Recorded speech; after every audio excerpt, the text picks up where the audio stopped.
Lanes running in both directions on Highway 16 east of the city are now open for traffic flow. The debris left behind from a collision between a transporter truck and a CP rail bridge has been completely cleared up. Although crews worked ahead of schedule to reopen the roads, Kathy Lee explains the mess is actually far from being over. After more than 48 hours of mayhem on this strip, by 9 o'clock last night, crews cleaned up ahead of schedule. The timely pace, Jeff Mulligan says, is because of teamwork. Everybody was open to suggestion, worked together, and that's what you have to do in a crisis.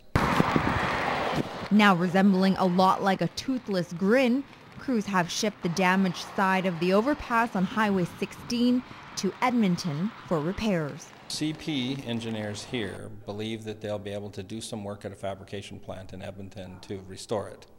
But of course, once they do their work, then it's got to be tested on all the rigors of safety and what have you for that weight.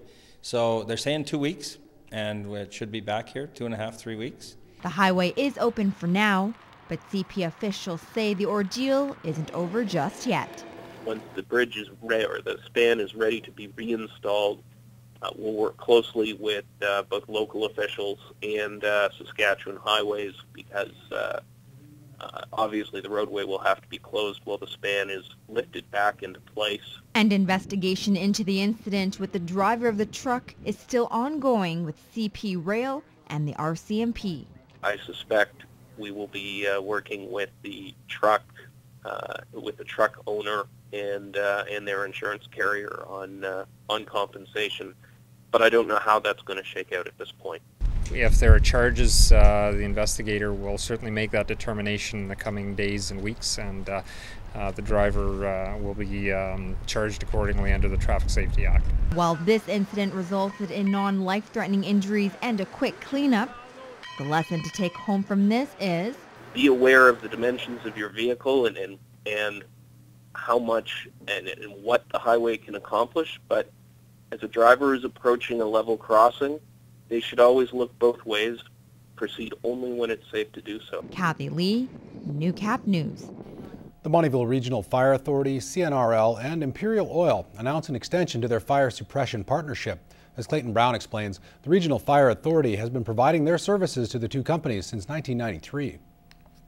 It's been a long-standing partnership that's seen the Bonnyville Fire Department lend their services to Imperial Oil's Cold Lake plant and CNRL's Wolf Lake plant. And now the agreement has been extended another 15 years. It's really about having the right level of response capability to take on any incident that we may endeavor or see out at the operation. We had a couple of calls, and the Bonnyville Regional Fire Department had responded. They responded excellently. The response time was awesome. They attacked our fire, put it out. As part of the extension, the two oil companies contributed a total of $900,000 to replace the 27-year-old foam suppression truck, which was originally leased to the fire department by Imperial Oil. The 75-foot ladder gives us the advantage in the industrial plants to be able to apply foam from elevated positions. It also allows us to deal with the 3-, 4-, and 5-story buildings in our communities very effectively. The extension announcement of the partnership with Imperial Oil and CNRL was the kickoff to Fire Prevention Week and the Bonnyville Fire Department's open house. This just allows us the opportunity to bring it to the forefront for a week and remind everybody of all of the things that they've learned over the years about fire safety, to keep practicing it on an annual year-round basis.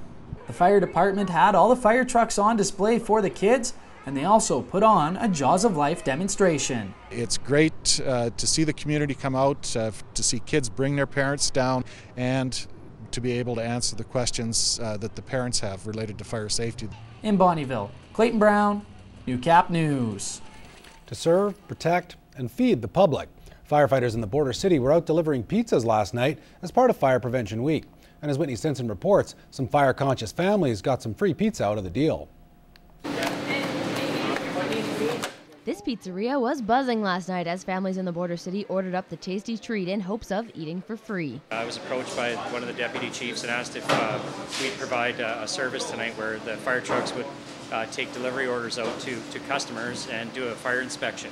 If the customer passed the fire inspection, Papa John's paid for their supper. The selection of which customers received this opportunity was totally random. We'll grab it, we'll phone the customer, and tell them that their order's going to be delivered in the fire truck, and there'll be some firefighters coming to do a home inspection and basically explain to them what's going to happen. Hello, guys. Hello. The special delivery crew was checking furnace rooms and entertainment spaces to make sure those circuits had the correct breakers, and of course, testing for working smoke detectors. Excellent. Perfect. The fire department hopes this program raises awareness and helps keep families safe this year. Putting the word out there that check your smoke alarms, make sure everything's working in the event of a fire, and please God we never have to go to somebody's house. He also suggests creating a family escape plan with 2 ways to get out of the house and a meeting place outside. Because when we arrive on scene, it's nice that we know that we can go to a place and somebody can say, everybody's out, perfect. Although there's no more chances of free pizza for Fire Prevention Week, they are holding an open house tonight at station number 2 from 6 to 9. Whitney Stinson, Newcap News.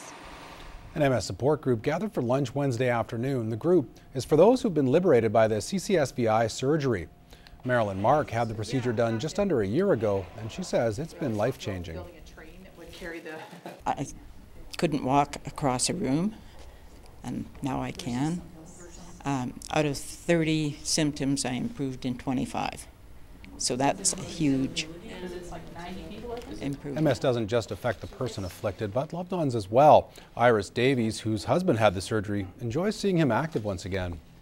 To see him getting better finally for so long, you know, it's been getting a little bit worse, and now to actually be getting better and being able to do his work that he enjoys and not be totally fatigued at the end of the day. The group meets on the second Wednesday of every month.